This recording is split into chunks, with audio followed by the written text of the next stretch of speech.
Ayan, hello guys, good afternoon. So today is July 7, 2025. So welcome back sa Video Card Repair. Ayan, so may yung mga wire natin. So may repair tayo today guys. So kaya natin to bibidyohan. So para ipakita natin what is the difference ng refurbish and proof. And yung technician na marunong talaga pagdating sa refurbishing or repairing video card. So itong video card guys is Asus TUF.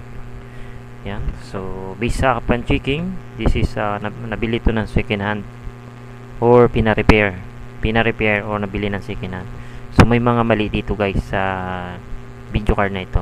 So I think ito naman ay nagamit ng siguro matagal, mga 1 year ganyan. So hindi ko alam kung gaano katagal na gamit. So ayan, according naman siguro sa customer. Ang sabi ni customer is 3060 nagba-block screen kapag naglalaro. Yan, kapag daw naglalaro, nag-alt tab, nawawala na yung display. Pero pag na-reset ng PC, may display naman ulit. So hanggang sa umilaw yung VGA cable. So yun yung problem guys nung ating i-repair na to na TUF. So pinasok lang yung chat ng customer. So yeah, so based sa aking inspection, so may warranty seal. Yan, warranty void if seal is broken. So may warranty din dito, ginalaw na. Yan, so based sa aking kapan checking guys, sa checking ko, physical inspection lang. So may something wrong sa video card na to guys. Ito ay refurbished or repaired by others, but something wrong. Yan, something wrong. So bakit ko ba nasabi? So papakita ko sa inyo guys kung bakit siya something wrong. Una, so may warranty. Yeah, yeah. So pangalawa, based sa akin sa upon inspection, maling size ng thermal pad ang ginamit. Ang ginamit na size ng thermal pad ay isang size lang, pero different dapat ang size nito. Kasi nakapag-repair na ako nito guys. Based upon checking, so gaya na sabi ko, nakaseal. So alamin natin via microscope inspection kung ano yung mali dito sa nire-repair natin na to. Based sa unang repair or sa unang refurbish. Okay? Kung mapapansin natin, so thermal pad size na ginamit niya is oversize. Sobrang oversize. Overkill. Ang tawag dito ay overkill. So makikita niyo sa microscope inspection, sobrang kapal ng ginamit na thermal pad. At tingnan niyo yung spacer guys. Medyo nakaangat yung spacer. So ang tawag dito ay overpress. Na possible ika-damage ng kanyang VRAM. Yan. Kung mapapansin nyo guys, sobrang oversize. Tapos, kapag tayo pumunta dito sa dulo, ayan. Ayan, makakita nyo, nakaangat guys, yung kanyang screw. Ayan, makakita nyo ba? Yan kasi guys, ay hindi dapat nakaangat. Ayan, ito. Ito dapat po ay lapat. Kasi, ang size nito guys ay iba. Okay? May spacing siya guys. Dapat po yan ay nakalapat. Ayan. Then oversize din yung ginamit sa kanyang tinatawag na coil. And then sa MOSFET oversize. So hindi kasi po yan yung tama. Okay? So yan yung naging issue. Bakit siya nagba-block screen? And based sa aking upon checking, and mapapansin nyo may lapot-lapot dito na parang flux. Yeah. So mayroon siya guys flux. Yan may flux siya sa ilalim. So yung thermal pad niya expired na din po siya guys. Yan, kung mapapansin natin, di sa back naman, sa kabila. So, ayan, as you can see, may over space din, oversize ng thermal pad. Yan, tapos madumi. Yan, tapos oversize ang ginamit ng thermal pad. Tanungin mo na lang na, re-record ako. So, ayan, mapapansin nyo, marami din tayong langis. Ayan, madumi na siya. Naglalangis-langis na po siya. Expired ang thermal pad, ayan. Yan, as you can see, oversize yung ginamit na thermal pad. So, yan guys. Mali. Para sa akin, as a expert technician, matagal na ako nagre-repair ng video card. Ayan. So, mapapansin nyo, marami siyang dust. Marami siyang dumi. Yan ang reason kung bakit siya nagbablock screen sa overload. Okay? Ayan. So, yun. Ang based sa inspection, at sa akin to guys, as an expert video card technician sa Pilipinas. So, para sa akin, mali po ang size na ginamit ng thermal pad. So, sasabihin ko mamaya ang tamang thickness ng thermal pad ito. Okay, so bubuksan na natin kasi may seal, may warranty. Yan. Pero of course, pina-repair sa atin kasi wala naman na siyang warranty. Okay? Ayan. So I think hindi ito manufacture, either refurbish ang ano nito. Yan. Ito, wag na natin itong tanggalin. Pwede naman itong hindi pala natin siya matatanggal kapag hindi natin tinanggal. Okay, so hindi natin kailangan yung sticker na yan. Yan. Oops. Okay. Laglag yung camera ng isa. Buksan na po natin siya. Yan. So yan guys. Yan yung siyempre, iba-iba rin talaga guys yung technician talaga.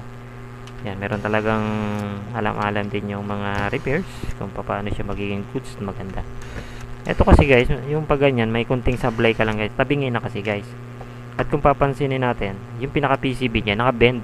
Yan oh, ito. Na-bend siya. Bakit siya na-bend? Kasi guys, nakaangat siya. Yung pinaka spacer niya, yung dapat yung heatsink nakalapat siya sa PCB, yung pinaka spacer. So ngayon nangyari, bend yung PCB. Yan oh. Napansin nyo, sobrang laki dito sa taas. Dito medyo maliit. Yan oh, sa kahit sa video. Yan oh. Ang laki dito sa taas. Dito maliit. Kasi bend na siya guys. Yan. Yung, ito mapansin mo dito. Yan oh. Papansinin mo. Ayan o. Ayan o. Medyo bend siya, di ba? Dito sa side na to, naka-bend to. O, medyo tikwas na tikwas dito. Yan yung mali ang paggamit ng thermal pad. So, ayan, minsan pag sa mga nagdi-DIY o nagpapa-rethermal, so, ayan, nasisira po yung unit nyo. Ay, dahil, hindi marunong, lack of experience, ayan, lack of knowledge sa pagre-repair ng video card. Kaya, mas maganda po dalhin nyo talaga sa pinakamagaling na nyo ang technician na kilala para at least huwag kayong manghinayang. Ang charge kasi sa video card natural, medyo pricey din talaga siya gawa ng expert at mahal naman ang video card talaga. Saan ka nakakita ng video card na mura guys sa mga gantong series? Siyempre napakamahal guys sa mga video card, kaya huwag mong titipirin sa thermal pad guys. Huwag mong titipirin, talagang bumili ka ng mahal na video card, gastusan mo rin yan ng mahal kasi binili mo yan eh. Luho kasi ito guys, para yung Ferrari. Bumili ka ng motor kung ayaw mo ng Ferrari. Matic, mahal ang repair ng Ferrari ng sasakyan. So ganun yan guys sa video card, wag mo siyang titipirin. Okay, wag mo siyang titipirin. Gaya nito. So ito, buksan natin. May mga sikreto para hindi mag-crack. So matagal na ako nagre-repair ng video card. So alam ko na yung mga sikreto, di ba? Ayan, mga tinuturo ko yan sa mga OJT natin dito sa video card repair. Ayan, so as you can see, so ang thermal pad size nito guys, yan, huwag kayong magpapaniwala sa online. So huwag kayong basta magpapaniwala sa online guys. Ang thermal pad guys nito is 2.0 lang. 2.0. Again, this is 2.0. Dahil ang height ng GPU chip na to ay 2.0, same sa others. Yan, napansin nyo? 2.0 lang yan guys. So, ang ginamit niya is oversize. Siguro 2.5. Ang tawag kasi dito, pinipress nilang sobra. Yan. Sukatin natin siya. So, meron tayong panukat dito para malaman natin siya kung nasa na siya. So, H2.30 2.3, ibig sabihin oversize na siya guys. Kaya mapansin nyo kanina, overkill na siya. So mali yan guys. Dito, itong sa ano na to, sobrang oversize din guys. Alam ko may sukat ito guys eh. Yan, ang ginamit guys is stress 3. So overkill, kaya nakaangat siya kanina, di ba? 3. Yan, so mali yun guys, mali. Ito yata 3 din ang ginamit. Yeah, sukatin natin. Yeah, it's 3 or 3 or 2.5, pero I think at 3 yata. Ano lang, yan, parang 3 kasi malapit na sa 3. So mali yan guys, oversize, kaya siya nakaangat eh. Actually ang sukat nito ay hindi ganoon. Yan, so dito alam ko mayroon ditong side na 2.5, kung hindi ako nagkakamali baka dito yung 2.5, and dito or dos dito at dito ay 1.5. So mayroon yan guys sa ganitong version ng heatsink o casing. Yan, yung gantong version lang guys. So, mayroon kasing version na ibang casing. Yung parang ano siya, gaming OC. Gusto kasi TUF ano, style. Tapos dito, either dito, yung 2.5 at dito ay DOS. Yan. So, tatandaan nyo yan guys. So, ito guys, mali dito yung size na ginamit. Oversize, overkill. Okay. Sobrang mamamatay yung video card. Yan. Tapos gumamit naman siya ng may thermal paste pa guys. Pero ang ginamit din guys is thermal putty. So, guys, hindi ko nire-recommend ang thermal putty. Pangit. Masabog. Hindi maganda. Okay? So, ang thermal putty, kaya daw kasi ginagamit nila is maganda. Kahit i-press mo, ay kahit maparami, ay mapipress at lalapas. So, tama dun sa sabing ganun. Pero, pag na-press mo siya, at inangat mo, vacant na. Hindi na siya nagaganon. Yung parang nagpa-bump, ganyan, parang lastiko. Hindi po kasi siya elastic. So, thermal putty is not elastic. So, para siyang thermal paste na kapag ginanon mo siya, tunaw na siya. Nakalapat siyang ganon. Yan, kagaya nito. Mapansin nyo. May vacant doon sa gitna. Wait lang. Di pala kita. Yan, mapansin nyo. Like that. So, ano sa ilaw. Yan. Mapansin nyo, bigat yung gitna, di ba? Ayan o. So, ganun siya. So, ayan guys, sinasabi ko to kasi matagal na ako nagre-repair. Halos alam ko na yung ano, yung nangyayari sa inside my brain. So, ganun talaga siya kapag may mga mali. Ayan. Ayan guys. So, as you can see, yan. I think this is DOS. And this is 1.5 and DOS. Yan, DOS. Yan. Malalaman natin yan mamaya. Kasi, may mga paraan pa rin kasi ng pagsusukat. Ito, mapansin nyo, ito yung sinasabi ko. Meron tayong panukat na isa, gauge din to guys. Gauge. Ito kasing isa is caliper. Gauge caliper ba to? I don't know, basta caliper ang alam ko dito sa isa na to. Dito naman gauge. Ito yung pinaka the best naman para sa mga height, para ma-reduce at malaman mo ang height ng thermal pad. So, ipagpalagay mo na ang isang biram, isang height niyan is 0.5. Pagtira ka ng 0.5 guys. Yan, 0.5 ba? So, ibig sabihin kukuha ako dito ng kukuha tayo ng DOS. 2.5 pala. Kukuha tayo ng 2.5. Ibig sabihin ang height dapat nito ay 2.5. Ibig sabihin hanggang sa PCB 0.5 and plus DOS. Ayan. So, as you can see, ayan, ito yung sinasabi ko guys. Ayan o. Pag nag-height ka, ibig sabihin, ito ay 2.5. Ilaless mo ngayon ang VRAM na 0.5. Ibig sabihin, ang ilalagay mo dapat, DOS lang. Ngayon, ang nilagay dito ay, ayan, pag hinheight mo dito, pansin nyo, over ano siya. Hindi siya 2.5 ang height. Ibig sabihin, ang height nito ay pwedeng maging 1 DOS. Ibig sabihin magle-less tayo ng 0.5. Yeah, so babasa natin ng 0.5. Yan, kaya magkaiba siya ng ano. So yun yung aking sinasabi. So ayan, i-height na natin siya guys. Ayan, as you can see, pasok siya sa height, ano siya, I think oversize pa rin siya sa DOS. So hindi siya DOS. Ibig sabihin 1.5 yung nandito. Yan, 1.5. So, ganun yan eh. Saan na yun? Yan.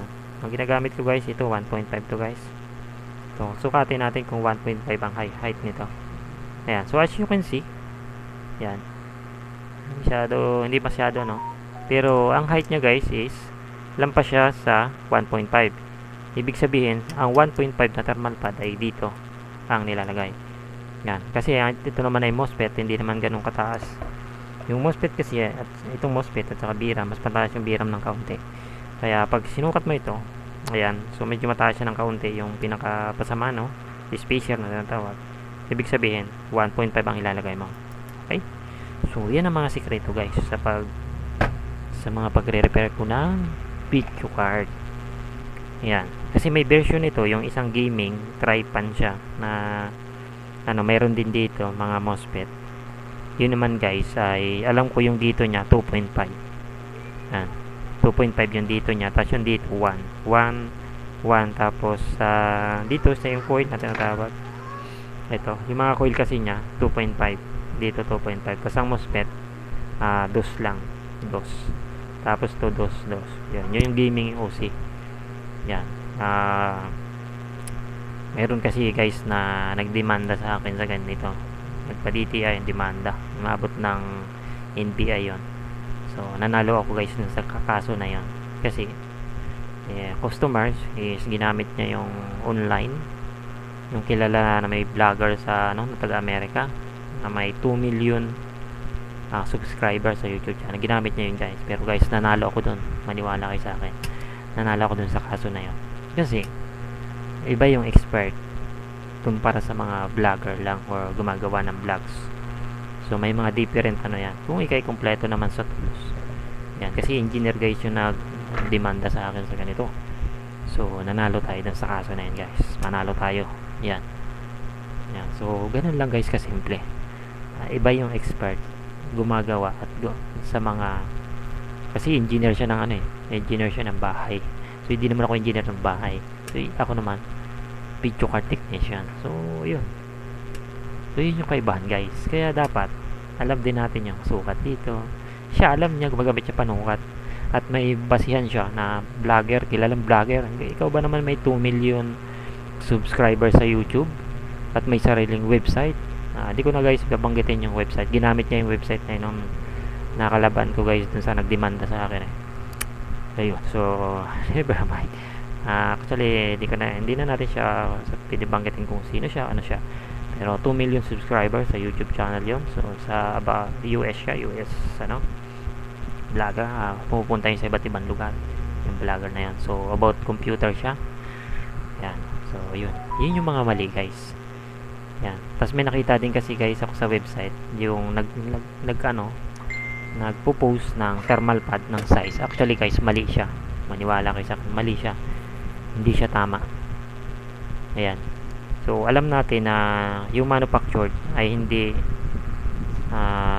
walang pinagbebenta yung manufactured yung size nila dito, kasi ang size talaga nila dito, ang nilalagay ng manufactured dito ay halimbawa yung 1 nila, ang nilalagay nila ay 0.75 not 1. Okay, yung kanilang 1.5 is sa kanila is 1.75 or 1.25, parang ganon.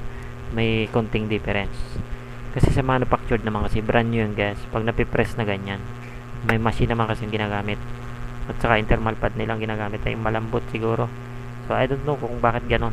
So base lang yan sa mga experience, nakakalap ko na informasyon. Pero dito kasi sa actual repairing ganito, so ganun nga siya. Ito guys, may display to ha. So nagka-crash, nagba-black screen. So hindi ko na siya titestingin kasi nakita ko na to na testing. Na-testing ba natin kanina? Nag-black screen. Nagano. So hindi natin siya titestingin. May reason ako bakit hindi ako nagte-testing. Basta ang customer at dinala dito, ibig sabihin may issue. 100% may issue. Ayan. So at based naman sa pruweba, sa pinakikitang ebidensya, eto, issue na yan. Yung oversize na thermal pad, expired na thermal pad is isang malaking issue na yan.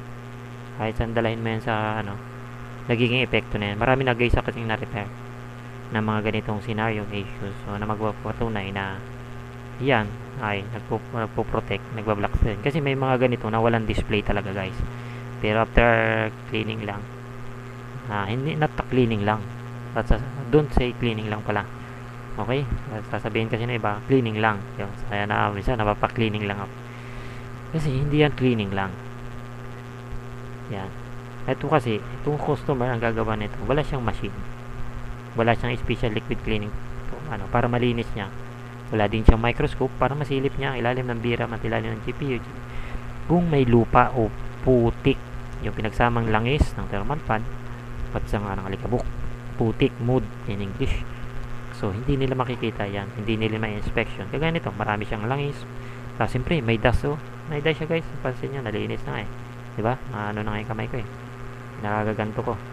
So yun yung mga nagkukos, bakit nagkakaroon ng short circuit tree, nagkakaroon ng static. Ayan, kaya siya nawawala ng display. So yan, so buksan natin yung likuran para makita natin kung may dust pa rin siya. Yan, bali ang ano nito guys ay 14 stage of cleaning process ang dadaanan para sa ating repairing. Ayan, yan, 14 stage of cleaning process ang dadaanan. So ayan ha, yung thermal pad natin, lagay lang natin dito. So gagamitin natin yan, hindi natin na yung gagamitin later, kailangan na po yung palitan. So kita naman sa microscope inspection. So ito, mapansin nyo, alikabok ko. Guhitan natin. Diba? Guhit siya. So yun yung mga alikabok. Okay, lagay na natin sa tamang lagayan. At dahil baka malaglag, okay. So ito rin, itago natin to at ibalik natin kapag hindi naging success ang repair. Okay.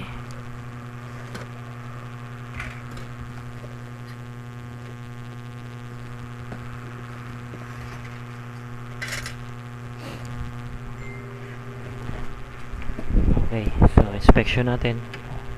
Second round of inspection sa pack para makita natin kung gaano siya kadumi at kung kasama gaano siya kadami ang langis. Ayan, so as you can see, super ano na niya, dusty na siya.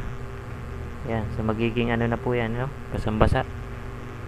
So not recommended po na linisin to ng may-ari kasi malimit, nagsushort circuit po kapag nililinis ng may-ari, masusunog yung PCB. Yan, kaya not recommended. Ayan, mapansin nyo, daming langis, diba?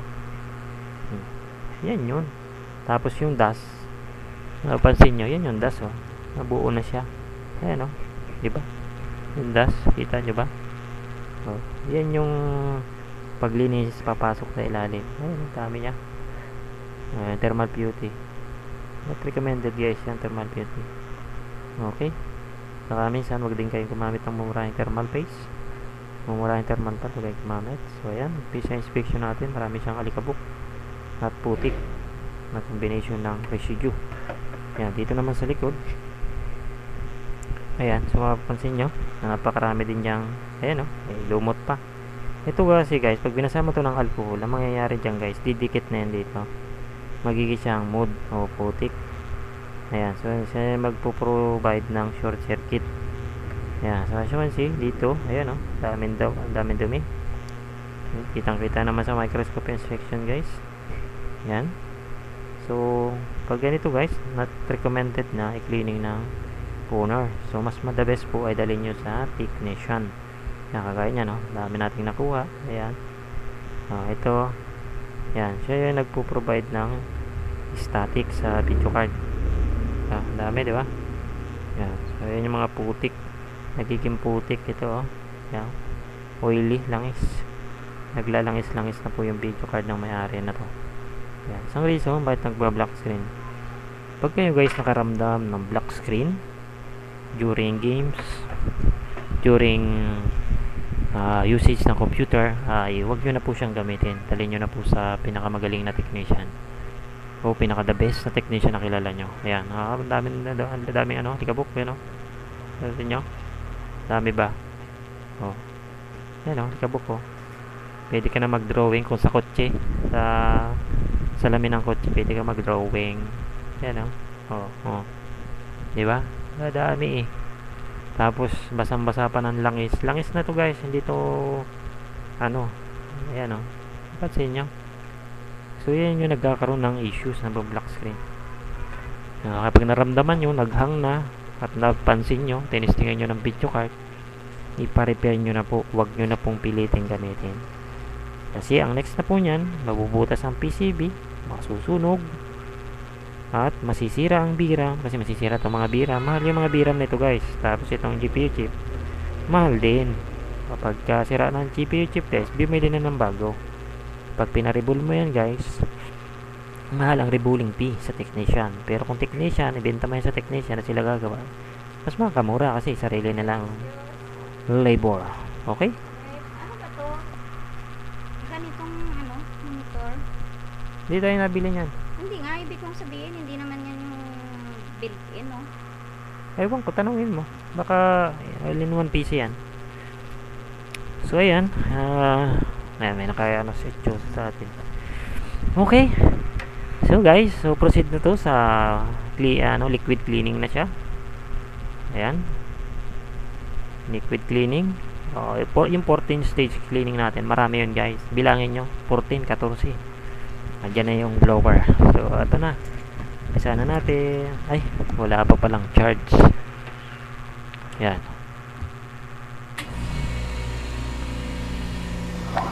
Yung machine na. Yan. So kailangan na nating padaanin sa 14 stage of cleaning process. Unang gagawin, gumawa ng matinding brush. Siyempre, pinakauna yung gagawin, microscope inspection. Pinaka the best. Hindi yung brush kasi ang mga tao, ang mga user, walang microscope. Bumili kayo ng microscope kung ayaw nyo ipa-repair sa technician. Okay? Bumili kayo ng microscope, bumili kayo ng tester. Ayan. Pagkatapos, para yung pagpagan, yung mas maganda yung may hangin guys. Blower. Maganda blower. Blower. Bili kayo, 10,000 lang naman yung compressor. Bili na lang kayo. Ayan, may compressor na kayo, 10,000. Preheater. Pinakamurang preheater, yung sa akin kasi is 11,000. Microscope, bili kayo, 18,000. Pwede na. Okay, maganda na yun, malinaw na yun. Ayan, so of course, may mga special cleaning liquid tayo. So hindi ko yan sinishare yung cleaning liquid namin. Ano yun? Mawawalan ako ng repair. Ano yan?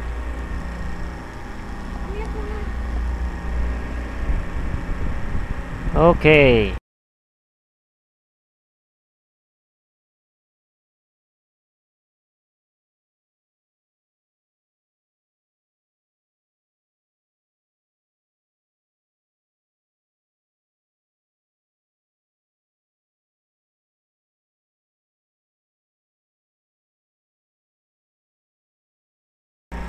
So ayan, siyempre, of course, ito yung ginagawa ng customer, walang microscope. Yan, kukuha sila ng panlinis. Gaganto. So hindi naman nila alam yung process. Okay? So hindi ito guys natatapos ng ganito lang. Yan, wala naman silang compressor. Kailangan nyo ng compressor guys. 10,000 compressor, bili kayo. Yan, minamaganda kasi yung nire-recommend kasi best compressor. Kasi kaya niyang ilabas yung oil sa ilalim. 10,000 ang budget guys sa compressor. Yan. Tapos kailangan nyo ng special cleaning liquid. Kung gusto nyo malaman kung anong cleaning liquid na kailangan, ay hindi ko po i-share. So, hindi po ako nag-share. Okay? Sorry. Yan. So, nag-i-entertain lang ako. Hindi ako nag-share. Yan. Alcohol na lang po gamitin niya. Okay? Pag kailangan nyo ng cleaning liquid, pumunta kayo sa expert. Pumunta kayo sa chemical engineer, okay, para sa liquid cleaning. Tanong nyo sa engineer, bayaran nyo yung engineer, sir, engineer, magkano ang talent mo? Ako po ay sabihin nyo, kailangan nyo bayaran yun kasi engineer yun guys. Sabihin nyo, ano po ang kailangan kong liquid cleaner para sa PCB o video card, ano bang may mga pyesa po ito. Yan. Tanungin nyo, babayaran nyo yung engineer. So, yun ang purpose. Kaya sila naging engineer, bayaran. Expertise nila, pinag-aralan nila. Tumastos sila ng malaking halaga ng pera. Yan. Yan. So, siyempre, pagkatapos, ito naman ginagawa ko guys. Tinatanggal ko lang yung putik.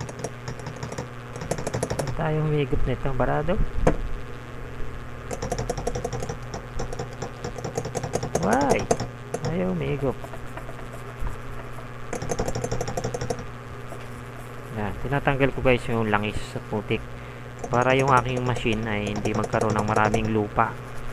Yung aking machine ay hindi agad masira. At saka yung aking cleaning liquid doon sa machine ko ay hindi din madumihan masyado.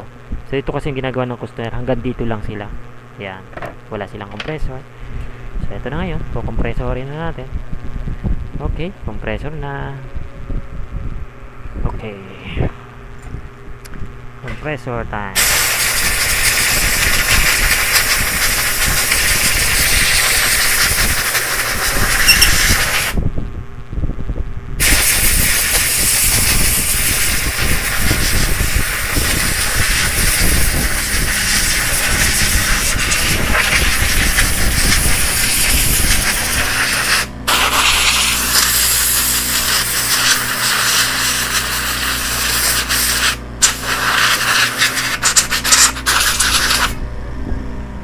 Ayan, so finish.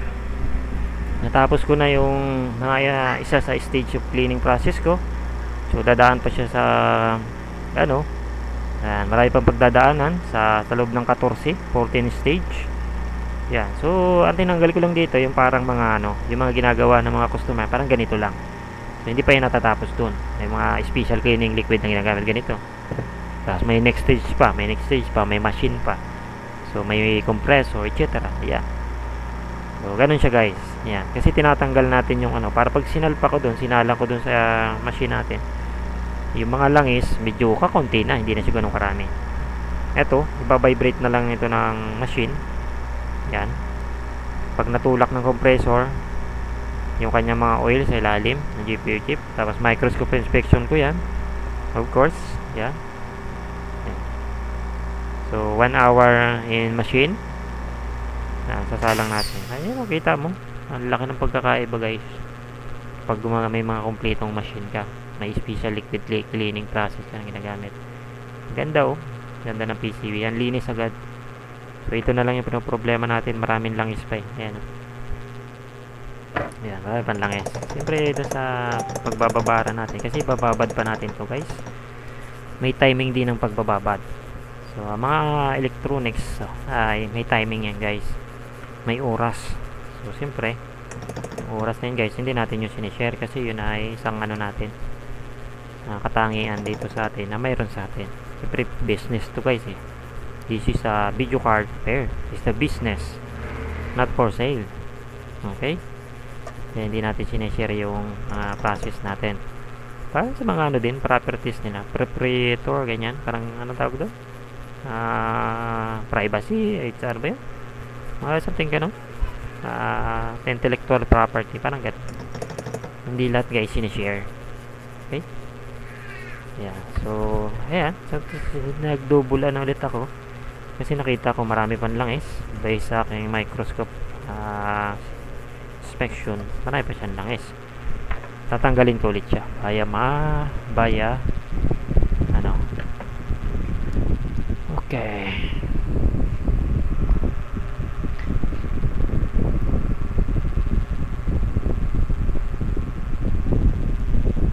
Okay. Sana.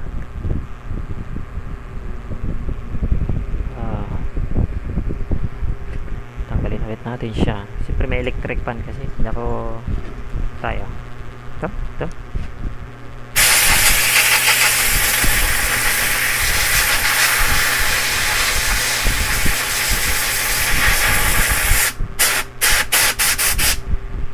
Daming langis guys, oh. Tayo nyo yung langis. Ay. Yung langis. Ito, oh. Ayan, oh. Kita nyo yung langis. Ayan, oh. Galing ng birang. Dami, di ba? So, yan yung hindi natatanggal ng mga cleaning lang ng mga tao. Okay? Kaya wag na kayo mag-DIY. Hindi yan magiging success. Gagana yan, a few minutes lang o a few days lang. Balik na yun sa pagkasira. Dami. Ito, pakita natin sa microscope. Microscope natin. Ay, hindi pala masyado ano. Dami yung langis. Kita nyo? Diba? Kaya paano mo yan malilinis ng ano? Liquid lang. Ayan, dami langis. Diba? Paano yung makikleaning ng liquid lang? Hindi mo yung kaya ng liquid lang. So, kailangan yan ay sa expert mo ipadali. Ayan, sabi nagpapalit ng thermal pad. Ay, palit thermal pad lang yan. So, maniwala kayo sa akin, tatagal lang yan mga 1 week, 3 days, ganyan. So, kaya siya nagba-black screen eh. Maano pa niyan pag kasi na ganon, masisira yung VRAM. May parts replacement pa, masyadong mahal lalo. May mahal din kasi ang VRAM. Okay, so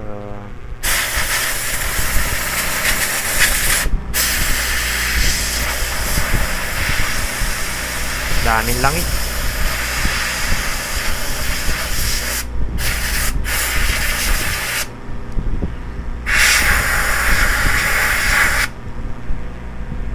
Daming langis. Dami.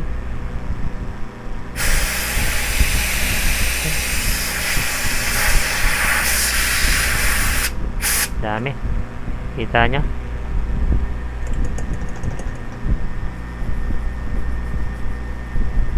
So yan yung kailangan ko tanggalin. Napakarami. Hindi nyo yan kayang gawin guys sa mga customer lang sa bahay-bahay. Hindi nakukuha yan sa replacement thermal pad.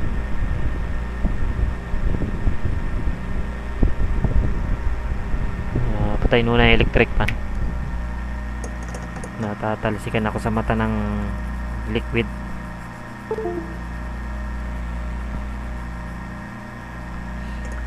Ayan. Kailangan ng ito kasi guys, itong ganitong compressor, malakas ang hangin ito. So kaya mas maganda siya kumpara doon sa mumurahin.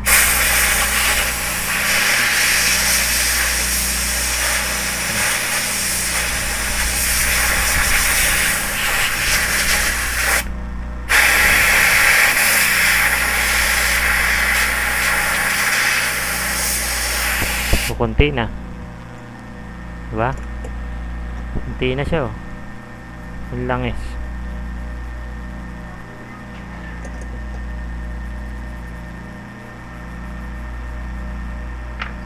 Konti na siya.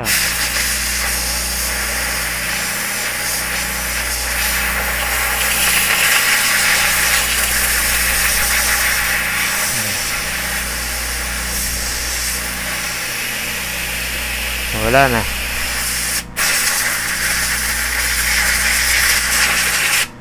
Dami. Langis.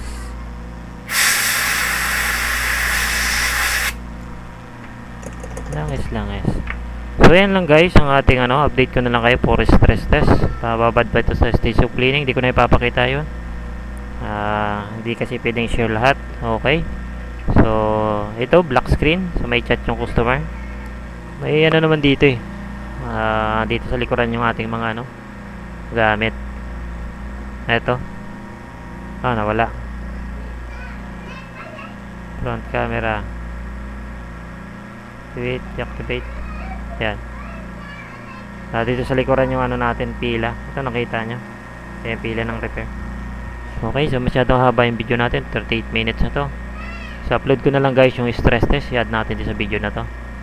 Okay, so hanggang dito na lang guys muna for sa first half ng ating repairing process. Okay, update ko for stress test. Hello po, good afternoon. Welcome sa Pico Card Repair. So current repair natin, ito po siya. Okay, so line number 3351. So yan po, ang problem niya, issue niya is black screen when middle of gaming or under load. Black screen when under load. So repair natin ay Asus TUF Gaming RTX 3060 Ti 8GB. Yan, ito po siya. So running na siya na stress test with backplate po yan, as you can see. May HDMI po tayo. Yan, so for position, itong ating score. Ayan po. Using 8K optimized po yan. Sagad na resolution. Ayan siya ang score po niya. Okay. So sa 4 mark naman po, running po siya ng 45 minutes. So mag-isang oras na po siya sa 4 mark. Ayan, kung mapapansin nyo. So ito naman po yung ating score, ating hotspot, ganyan, GP temperature. Yung reading natin siya. Yan, so average GPs natin 38.